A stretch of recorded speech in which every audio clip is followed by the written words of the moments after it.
Hey everyone, welcome back to our study on helpers of change in 1 Thessalonians 5:14.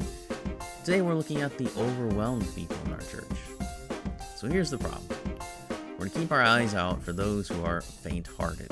Some translations have feeble-minded, but the word is literally a combination of small in quantity and soul. There are people with small souls. Some see this as a reference to those who are overcome with grief. There are many reasons why a Christian might be grieved and maybe overwhelmed by it. The loss of a dear loved one in death, divorce, and all kinds of other things, like the loss of a job. Those are kind of typical losses where we have extreme grief, big changes in our lives. But being overwhelmed with grief doesn't have to happen all at once, right? Sometimes, if not checked, grief can pile up, and before long, you're buried underneath it. This can happen in long-term illnesses, with the loss of health, or in just normal aging as we lose our youthfulness. Those griefs can be equally hard to cope with if we're not thinking correctly.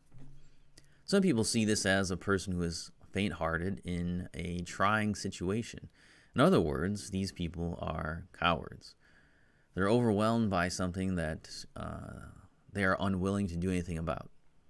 In both cases, the faint-heartedness comes from the sense of being too small to handle a situation. They just can't handle it. They're overwhelmed. Now, for these brothers and sisters, they need encouragement. They are overwhelmed by the situations they're in. They're not rebellious, but are lacking the faith needed to trust God in the situation. Now, are they in sin? Probably. But do they need a good, strong rebuke? Like, hey, pull yourself up. Let's go. Come on. What's wrong with you? I'm sick and tired of your whining. Stop being overwhelmed. No, that's not how we approach that.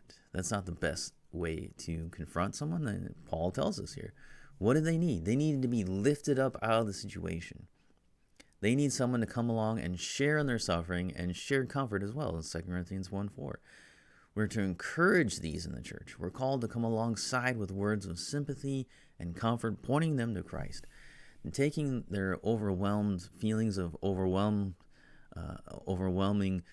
grief or overwhelming fear or whatever it is overwhelming them, and lifting them up, encouraging them, strengthening them, being that strength that they don't have, and pulling them up out of that mire that they're stuck in. So that's what they need. They don't need someone to come in and slap them upside the face and be like, what's wrong with you?